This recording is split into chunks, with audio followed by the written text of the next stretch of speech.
welcome to Adda 24/7 School. I'm Rebecca and in this video session I'm going to teach you a chapter which has been taken from the book Footprints Without Feet. The name of the chapter is The Making of Scientists, written by Robert W. Peterson. So let us begin with the question answers of this chapter which has been taken from the book NCERT.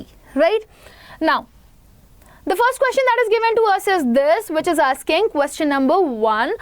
How did a book became a turning point in Richard Ebright's life? ये किस book के बारे में बात हो रही है? The Travel of Monarch 10. And this is the book जो कि उनकी मदर ने रिचर्ड एब्राइट को ला करके दी थी. अब मैं आपको सबसे पहले एक बात बताती हूँ रिचर्ड एब्राइट के बारे में. रिचर्ड एब्राइट एक बहुत ही होनहार स्टूडेंट थे, बहुत ही ब्रिलियंट स्टूडेंट थे. वो पढ़ने में बहुत ही ज़्यादा अच्छे थे और बचपन से ही उनके अंदर क्यूरियोसिटी थी.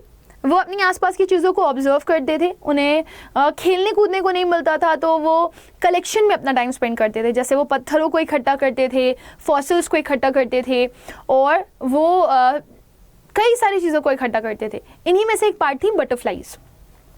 तो अक्सर वो अपनी लाइफ में बटरफ्लाइज को पकड़ पकड़ करके इकट्ठा करते थे. उनके बारे में लिस्ट बनाते थे कितनी तरह की बटरफ्लाइज होती हैं, कौन सी बटरफ्लाई किस वाली कैटेगरी में पाई जाती है, उनकी कैटेगरीज, सब कैटेगरीज, ये सब बनाते थे. राइट. तो यहाँ पर क्या हुआ कि वो इस सारे कामों से बोर होने लगे. तो उनकी मदर ने उनका इंटरेस्ट बढ़ाने के लिए उनको एक बुक ला के दी जिसका नाम था द ट्रेवल्स ऑफ मोनार्क 10, जिसमें जब उन्होंने एक पूरा कंप्लीशन किया इस बुक का तो उन्हें क्या समझ में आया कि कई सारी बटरफ्लाइज ऐसी हैं जो मोनार्क बटरफ्लाइज कहलाती हैं. वो क्या करती हैं? माइग्रेशन करती हैं from one place to another place. Right. तो उन्होंने क्या किया, उन्होंने इसके बारे में काफ़ी स्टडी किया और लास्ट में जब उन्होंने बुक को ख़त्म किया तो उसमें एक ये था कि आप भी जॉट डाउन कर सकते हो चीज़ों को, आप ये एक्टिविटी को परफॉर्म कर सकते हो, आप बटरफ्लाइज की टैगिंग कर सकते हो और उसके बाद उनको आप देख सकते हो कि वो माइग्रेशन करती हैं या नहीं करती हैं और अपनी ऑब्जर्वेंस हम तक भेज सकते हो. सो इनको बड़ा ही इंटरेस्ट आया इस चीज़ में. इन्होंने ये काम करना शुरू कर दिया और ये काफ़ी टाइम तक ये काम करते रहे. इन्होंने अपने घर के बेसमेंट पे कंप्लीट ब्रीडिंग करवाई थी बटरफ्लाइज की और थाउजेंड्स ऑफ बटरफ्लाइज की ब्रीडिंग करवाने के बाद ये उनकी टैगिंग करते थे और चेक करते थे कि क्या सच में ऐसा है कि ये जो बटरफ्लाइज हैं वो माइग्रेट करती भी हैं या नहीं. Right. So how would you right your answer?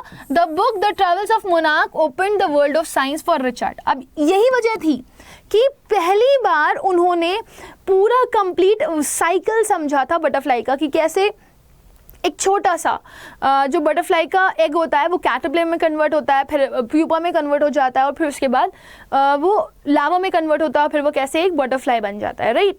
तो यही हम लोग यहाँ पर देखेंगे कि यही क्यूरियोसिटी थी जिन्होंने उनको एक साइंस की दुनिया दिखा दी थी. So how would you right it? The book the travels of monarch X और 10 open the world of science for Richard because after reading it he got an interest in tagging the butterflies. जब उन्होंने इसको पढ़ा तो उन्हें एक interest सा develop हो गया था बटरफ्लाइज को चेज करने का, बटरफ्लाइज को टैग करने का, बटरफ्लाइज को अप्रोच करने का.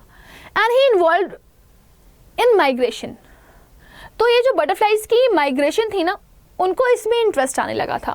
This made him interested to the other projects and experiments. अब यही था जिसकी वजह से उन्होंने आगे चल करके बाकी प्रोजेक्ट्स भी किए, क्योंकि उन्हें थोड़ी बहुत तो नॉलेज थी बटरफ्लाइज की, इंसेक्ट्स की. तो आगे चल के इन्हीं को ही उन्होंने लेड ऑन किया, यानी कि इसी से ही कनेक्ट करते हुए उन्होंने बाकी इन्फॉर्मेशन को भी इकट्ठा करना शुरू किया. तो बटरफ्लाइज ही वो थी जिनसे उन्होंने एक और कनेक्शन लिया कि चलो चेक करते हैं कि आखिर ये जो बटरफ्लाई हैं, उनके जो मोनार्क बटरफ्लाइज होती हैं, उनके पीछे ये 20 गोल्डन डॉट्स क्यों होते हैं. तो ऐसे ऐसे कि उन्होंने अपनी रिसर्च करी और उन्होंने अपने एक्सपेरिमेंट्स, अपने प्रोजेक्ट्स को बढ़ावा दिया. Finally he became a great scientist with new theories. और अब वो एक महान इंसान बन चुके थे और एक बहुत बड़े साइंटिस्ट बन चुके थे और अब उनके पास नई नई थ्योरीज थी, नए नए आइडियाज़ थे, नए नए एक्सपेरिमेंट्स थे करने के लिए. तो बेसिकली इन्होंने पहली अपनी शुरुआत जो थी वो बटरफ्लाई से ही करी, लेकिन एक्चुअली में वो बटरफ्लाइज कितनी ज़्यादा क्रिएटिव हो सकती हैं या उन बटरफ्लाई से हम लोग क्या क्या चीज़ें जान सकते हैं वो उन्होंने इस बुक से सीखा था, the travels of monarch 10. Right.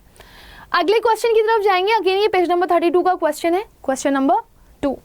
How did his mother help him? Richard एब्राइट की जो मदर थी उन्होंने कैसे उनको मदद किया? तो मैं आपको बताती हूँ. रिचर्ड एब्राइट की मदर ने ही उनको ये बुक ला करके दी थी. तो जब रिचर्ड एब्राइट की मदर ने उनको ये बुक ला करके दी तो उन्होंने इस बुक को पढ़ा, इसमें इंटरेस्ट लिया और फिर उसके बाद वो इतनी सारी थ्योरीज को डेवलप कर पाए. दूसरी चीज़ रिचर्ड एब्राइट की मदर कभी भी उन्हें खाली नहीं बैठने देती थी, वो उनके लिए टास्क बनाती थी कि आज तुम्हें ये करना है, आज तुम्हें ये करना है, तो वो उन्हें मल्टीपल एक्टिविटीज़ में इन्वॉल्व रखती थी, फिजिकल एक्टिविटीज़ में नहीं, ऐसी एक्टिविटीज़ जो मेंटल एक्टिविटीज़ होती थी। सो इस तरह के वर्क में वो उनके साथ इन्वॉल्व रहती थी, उनको नए नए इंस्ट्रूमेंट्स ला करके देती थी जिसकी मदद से वो चीज़ों को लर्न कर सकें, चीज़ों को सीख सकें। सो बेसिकली रिचर्ड एब्राइट की लाइफ में उनकी मदर का बहुत बड़ा रोल रहा उनको एक साइंटिस्ट बनाने में। वो उनके साथ खुद भी टाइम स्पेंड करती थी। तो इस तरीके की चीज़ें ही थी जो कि रिचर्ड एब्राइट को बहुत बड़ा सहारा दी और उसके ही बेसिस पर उन्होंने अपने आप को इतना डेवलप किया।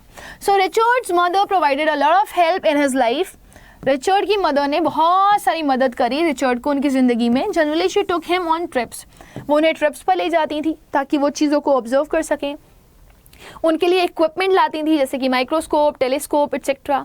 ही spent all her time in giving challenges to him which helped him to learn a lot and enhanced his interest। तो उनको नए नए challenges दिया करती थी, चलो तुमको ये वाला टास्क दे रही हूँ, कंप्लीट करो। तो जब इस तरह के टास्क उनको मिलते थे तो उन्हें इंटरेस्ट आता था, और जब उन्हें इंटरेस्ट आता था तो वो अपनी नॉलेज को इन्हांस कर पाते थे by observing, by doing experimentation, by doing it practically. she gifted him the book The Travels of Monarch 10। as I told you, ये जो Travels of Monarch 10 है ना, वो भी किसने ला करके दी थी? रिचर्ड एब्राइट को उनकी मदर ने, जिसकी वजह से रिचर्ड की जो लाइफ थी वो पूरी तरीके से चेंज हो गई थी, पूरी तरीके से बदल गई थी, और रिचर्ड एक साइंटिस्ट बन पाए थे। Got it? अगला क्वेश्चन 34 पेज नंबर से है। Question number 1, what lesson does एब्राइट learn when he does not win anything at the science fair? किस तरह का जो लेसन था वो रिचर्ड एब्राइट ने सीखा जब उनको पहली बार जो अपना रीजनल फेयर था उसमें प्राइज नहीं मिला, तो वो काउंटी फेयर में नहीं जीते। तो सबसे पहले मैं आपको बताती हूँ कि रिचर्ड एब्राइट ने आखिर ऐसा क्या एक्सपेरिमेंट किया था जिसकी वजह से वो विनर नहीं बन पाए। रिचर्ड एब्राइट ने जो फ्रॉग्स के टिश्यू होते हैं ना, उनको डिस्प्ले किया था। तो वहाँ पर उन्होंने ये देखा कि बाकी जितने भी लोग हैं वो प्रैक्टिकली चीज़ें कर रहे हैं, वो रियल एक्सपेरिमेंट्स कर रहे हैं, बट मैं चीज़ों को डिस्प्ले कर रहा हूँ, एंड चीज़ों को डिस्प्ले करना इज़ नॉट एन एक्सपेरिमेंट। तब उन्होंने सीखा कि जब तक आप प्रैक्टिकली चीज़ों को नहीं देखोगे तब तक आप साइंटिफिक नॉलेज को डेवलप नहीं कर पाओगे। तो अगर आपको कोई साइंस फेयर का कॉम्पिटिशन जीतना है तो उसके लिए आपको रियल एक्सपेरिमेंट करने बहुत ज़्यादा ज़रूरी है। तब उन्हें ये अकल आई कि नहीं, अब मैं कुछ बड़ा करूंगा, और फिर उन्होंने कहा कि अगले साल मैं फिर कंपटीशन में पार्टिसिपेट करूंगा और इस बार मैं रियल एक्सपेरिमेंट करूंगा। तो बेसिकली पिछले फेयर से उन्होंने जो लेसन सीखा दैट वाज दैट कि अगर आपको एक साइंटिस्ट बनना है तो आपको रियल एक्सपेरिमेंट्स करने भी ज़रूरी हैं। So Ebright and science fair displayed slides of frog tissues at science fair. तो एक साइंस फेयर में एब्राइट ने क्या किया था, फ्रॉग टिश्यू को शो किया था। Where he failed and did not get any prize, जहाँ पे वो फेल हो गया, उन्हें किसी भी तरह का कोई भी प्राइज नहीं मिला। This makes him learn an important lesson that science is not just about to present or display। तब उन्होंने यहाँ पे क्या सीखा कि जो साइंस है उसका मतलब ये नहीं है कि आप अपने आप को बस प्रेजेंट कर दो, आप अपने आप को बस डिस्प्ले कर दो। It is about projects and the real experiments. ये है कि आप कैसे प्रोजेक्ट्स को करते हो, कैसे आप प्रैक्टिकल नॉलेज को गेन करते हो, कैसे आप रियल एक्सपेरिमेंट्स करते हो। He continued with his experiment from that day onwards। और फिर वो उसी दिन से अपने एक्सपेरिमेंट्स के लिए जुड़ गया कि मैं रियल एक्सपेरिमेंट करूंगा, और उन्होंने उसी साल से मेहनत करना शुरू कर दी। और जब वो अगले साल पे पहुंचे तब उनके पास एक सच में रियल एक्सपेरिमेंट था जो कि वो लोगों को दिखाने के लिए तैयार थे। He was ready to exhibit his real experiment। Got it? तो एक बहुत बड़ा जो मैटर उन्होंने यहाँ पे सीखा कि अगर आप रियल एक्सपेरिमेंट्स करते हो तब आप किसी साइंटिफिक नॉलेज को डेवलप कर रहे हो, otherwise it is worth for nothing. अगला क्वेश्चन अगेन पेज नंबर 34 से है। क्या पूछ रहा है देख लेते हैं। What experiments and projects does he do then undertake? उस दिन के बाद से उन्होंने किस तरह के एक्सपेरिमेंट्स करने शुरू कर दिए। सबसे पहले उन्होंने एक चीज़ पर रिसर्च किया। उन्होंने कहा कि जो मोनार्क बटरफ्लाइज हैं उनमें एक बीमारी देखी जा रही है, that is just because of the virus they are getting, और वो मर रही हैं। तो उन्होंने सोचा कि हो सकता है ये बीटल्स की वजह से हो रहा हो। तो जब उन्होंने एक्सपेरिमेंट किया तो उन्हें पता चला बीटल्स की वजह से तो ये बीमारी नहीं हो रही है, राइट। तो ये एक रियल एक्सपेरिमेंट था जिसमें वो एक्चुअली जीत तो नहीं पाए थे, but it was just like that कि उन्होंने एक रियल एक्सपेरिमेंट शो किया था कि बीटल्स की वजह से ये बीमारी नहीं हो रही है बटरफ्लाइज को। इसी तरीके से उन्होंने अलग अलग एक्सपेरिमेंट किए। उन्होंने देखा कि जो मोनार्क बटरफ्लाइज होती हैं और जो वाइसरॉयज़ होती हैं उनमें काफ़ी ज़्यादा डिफरेंस होता है, लेकिन वाइसरॉय मोनार्क्स को कॉपी करती हैं। फिर उन्होंने उसके बाद अपनी सेल वाली थ्योरी दी, लाइफ ऑफ सेल वाली थ्योरी दी, राइट। तो यही वो एक्सपेरिमेंटेशन थे जो कि एक्चुअली में उनका रियल एक्सपेरिमेंट्स थे। पहले उन्होंने सोचा और उसके बाद उन्होंने करना शुरू कर दिया इन कामों को, और तब जा कर के वो एक साइंटिफिक अप्रोच को अपने अंदर ला पाए थे। So how would you right it? Richard एब्राइट undertook many projects. उन्होंने बहुत सारे प्रोजेक्ट्स उठा लिए थे और एक्सपेरिमेंट्स भी। He worked on a virus disease. वो एक वायरस डिजीज पे काम कर रहे थे जो कि बटरफ्लाइज में हो रही थी, happening due to contact with beetles. This was the thought, this was not actually happening. ये एक सोच थी रिचर्ड एब्राइट की कि ऐसा हो सकता है कि बीटल्स की वजह से जो मोनार्क बटरफ्लाइज हैं उनको ये बीमारी हो रही है। He also worked on Viceroy's butterflies to show that they copied monarch butterflies. उन्होंने एक और काम किया, और वो काम ये किया कि उन्होंने वाइसरॉय बटरफ्लाइज को बताया कि कैसे वो मोनार्क बटरफ्लाइज को कॉपी करती हैं ताकि वो किसी का खाना ना बन पाए, बर्ड्स उन्हें ना खाएं, वो चीट करती हैं, कॉपी करती हैं। तो ये सेकेंड एक्सपेरिमेंट था। फिर he studied bright spot on the monarch pupa. उन्होंने कहा वो जो मोनार्क प्यूपा होता है ना, उसके ऊपर जो बड़े बड़े से स्पॉट्स होते हैं गोल्डन कलर के 20, वो क्यों होते हैं? तब उन्हें पता चला कि अच्छा ये जो बटरफ्लाइज हैं वो उनको ग्रो करने में मदद करते हैं, उनको डेवलप करने में मदद करते हैं। And discovered a new hormone, और उसके बाद उन्होंने यहाँ पे एक नया हार्मोन भी डिस्कवर किया। Also he found out DNAs are the blueprint of cells. यहाँ पे उन्हें एक और चीज़ पता चली कि जो डीएनए है वो एक स्ट्रक्चर है, एक ढांचा है, किसका? सेल का, राइट। एक मैकेनिकल ढांचा आप बोल सकते हो। तो इस तरीके से उन्होंने अपनी काफ़ी ज़्यादा थॉट प्रोसेसिंग को तेज़ किया, काफ़ी सारे चीज़ें सोची, उन क्वेश्चंस को फॉर्म किया, और उसके बाद उनके आंसर्स भी निकाले, और फिर नई नई थ्योरीज डेवलप करी। I hope this is quite clear to everyone. Third question की तरफ जाएंगे। क्या है? What are the qualities that go into making a scientist? I would say ये जी नहीं होना चाहिए, दिस इज क्यू। ओके, तो what are the qualities that go into the making of a scientist? किस तरह की क्वालिटीज एक scientist में होनी चाहिए? तो जब आप चैप्टर पढ़ रहे थे, चैप्टर के लास्ट में ही 3 स्पेशल क्वालिटीज को बताया गया, taking the example of Richard Ebright. वो कौन कौन सी क्वालिटीज थी? These are the 3 essential qualities that make a scientist. ये 3 क्वालिटीज एक साइंटिस्ट में होनी चाहिए जो कि एक्चुअली में उसे एक अच्छा साइंटिस्ट बनाती हैं। पहला, first is a first rate mind. एक अच्छा दिमाग होना बहुत ज़्यादा ज़रूरी है बचपन से ही। Next is the presence of curiosity. आपके अंदर इच्छा होनी चाहिए, जिज्ञासुक होने चाहिए आप। Last but not least, it is the will to do the best in man. और सबसे आखिरी चीज़ जो सबसे इंपॉर्टेंट होती है वो होती है इच्छा शक्ति, द विल पावर, और चीज़ों को बेस्ट ऑफ बेस्ट करना, कभी रुकना ना, हमेशा बढ़ते जाना। तो अगर आपके अंदर ये 3 क्वालिटीज़ हैं तो आप एक साइंटिस्ट बन सकते हो, राइट। आई होप ये वाला क्वेश्चन भी आप लोग को क्लियर हो गया होगा। हम लोग आगे बढ़ेंगे और थिंक अबाउट इट। आपकी ये बुक के क्वेश्चन हैं, इन्हें भी हम लोग कवर करेंगे।